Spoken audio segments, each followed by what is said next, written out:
Third item, pensions. There's been a lot of press on the pension situation, but I assure you that pension problem ties to all the others. If we get through this pension situation and change the cash flow, we'll have a better time, a better chance of getting through property tax and even paycheck protection. The unholy alliance of public employees and politicians basically blocks the paycheck protection and it blocks all the others, so they're all tied together. So with that, we're going to have Jamie come up here and update you on paycheck protection, and we'll see where we're going there. Good evening. My name is Jamie Kyle, and I'm on the board of the Berks County Patriots, and I'm also on the legislative committee. And what I am dealing with this evening is pension. And those of you that have come to the meetings in the past, this is not a new subject. This has been going on for quite a while. The numbers are still astounding. So for those of you that are new, I'm hoping your jaw drops a little bit. At any rate, the debate is still continuing. Last year, there was a focus on trying to change the debate in that what the bills were structured around was to focus on reducing the benefit structure for future employees only. So the hybrid bill, which is what it was referred to as, would only change future employees, not current employees. So the numbers that I'm going to give you in just a second here have to do with current employees. And so the crisis with what's called servers and PSERs, which is public sector employees and state employees, is underfunded, and it's underfunded to over $45 billion as of today. What Governor Wolf wants to do is he's considering issuing pension bonds instead of trying to deal with the issue of the underfunding, and to also wait for the last attempt at reform, which was called Act 120. And he's hoping that in the end that'll solve all the problems in terms of not having to deal with the pension bill. The Republican leadership, when Corbett was in office, had numerous plans to choose from, but none of them went through, and all of them would depend on some sort of defined contribution plan limiting future retired benefits only, and Governor Wolf rejects any proposal like that. Wolf's expectation is that he will basically increase taxes, and that's how he wants to, and wait for Act 120, and that's basically his solution to the problem, not changing anything regarding the calculations or the benefit structures that are currently in place. Senator Schwenk had announced just recently that she's going to introduce a bill that will impanel a Public Pensions Review Commission and task the group with recommending a solution within 6 months.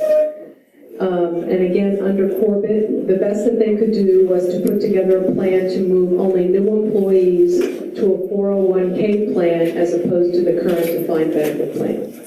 So it's $45 billion in the state pension issue. Now, if you look at the Pennsylvania municipal plans, which is, some of you have handouts in front of you, that's what that's referring to. In January of this year, the Auditor General, DePasquale, issued a Pennsylvania Municipal Funds report. The information I'm going through now is from that report. If you go online, you can have access to it. It's actually a very well-written report. It's easy to understand, and the numbers are astounding. The 2015 update report uses actuarial data, which is from January of 2013, and shows that the unfunded liability of Pennsylvania municipal pension funds in 2 years increased by approximately $1 billion to now be $7.7 billion. So when you're looking at the numbers, the $45 billion that I talked about earlier is state. It's not municipal. Municipal is separate. It's addition to state. So you now have $45 billion plus an additional $7.7 billion that we're talking about. So when you look at your information in front of you, this particular report is for 1,223 municipal governments that administer 562 plans. The 562 plans, 46% are now distressed. So if you look through that handout, you will probably see either yourself or a very close by neighbor of yours in a municipality that is in deep trouble. There's three funding sources, just like the state pension. You have, at the three sources of revenue are employee contributions, municipal as employee may include state aid contributions, and investment income. When these revenues fall short, that's when the plan is referred to as being underfunded. It's not that they're not funded, they're underfunded. So the numbers that I'm showing you are the underfunded amounts. I'm not actually talking about the total bill. See what I'm saying? I mean, there's actually more money being spent. This is just the numbers that are underfunded. It's not the total number, it's just the underfunding. So each municipality relies on an actuary to determine the annual contribution amount to the Pennsylvania municipal funds. The actuary calculates the amount using various economic assumptions, and one of the most important economic assumptions is the investment rate of return. And that's currently being discussed. There's a lot of attention being played right now regarding investments and how the investments were made, whether they were swaps, what the rate of return was, how much is being paid to the managers of these funds. Pennsylvania law currently requires the actuary rate of return assumption for municipal plans to be at least 5%, but not more than 9%. If the assumed rate of return is not attained, the earnings on investments will fall short, and then the plan will be underfunded. So again, when you do your own personal financial assessment of the funds that you have your money in, and you're doing your personal planning, your manager, the fund managers of whether it's Fidelity or Vanguard or whoever it is, will put an estimate in terms of what they say they think your rate of return will be. Not what it will be, what they think it will be. It's the same way these plans work. When the fund does not meet the plan, then they're underfunded. And the difference is that when you and I, when our funds do not meet the expectation, it's like, oh well, too bad. I mean, nobody's given me any money. But when these funds are underfunded, we have to make up the difference. So these numbers are significant. The other thing in terms of, in addition to the rate of return issue, there are also other factors that years ago, when these actuarial assumptions were made, have changed. Things like life expectancy. Again, when you're looking at your insurance plans, when you're looking at your own personal retirement, the years of work and the years of planning have significantly changed within the last 10 years. But these plans that were put together with the assumptions have not kept pace with the changes. So these numbers are just going to continue to balloon out of control. So, and then the last thing I wanted to mention is there is also pension malpractice. You have individuals that may be prosecuted, that are still state employees, that are still collecting pensions, and they're also getting their the money that they would get in terms of leaving. So they'll get a golden parachute, and then they'll also get a pension. These are all things that we need to be keeping track of, and it's just ballooning out of control. So in the end, the burden of the underfunded and distressed municipal pension plans are the legal responsibility of the taxpayers of each municipality with a distressed plan.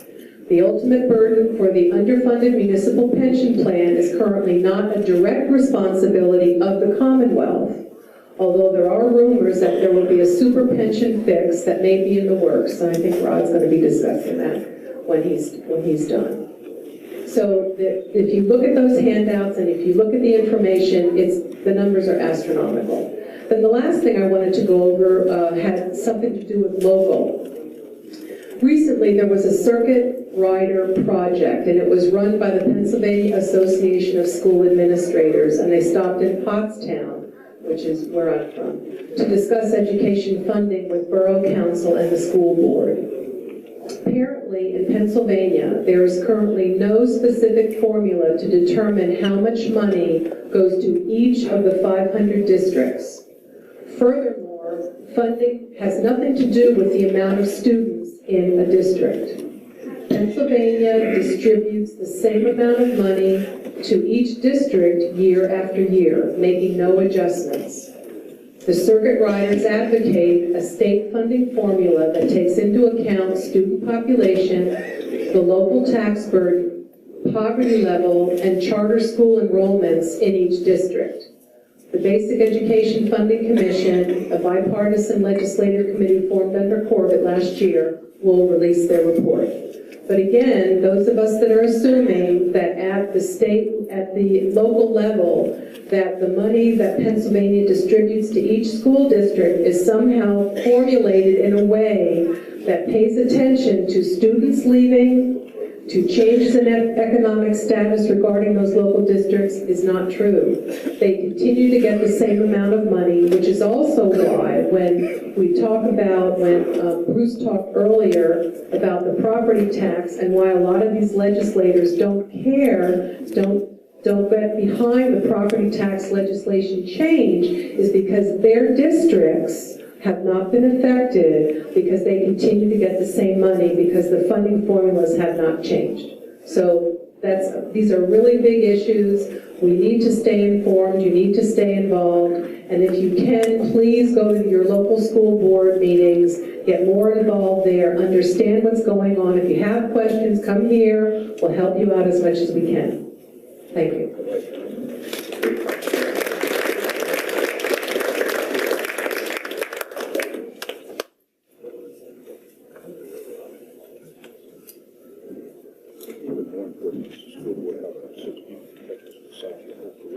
Okay, thank you.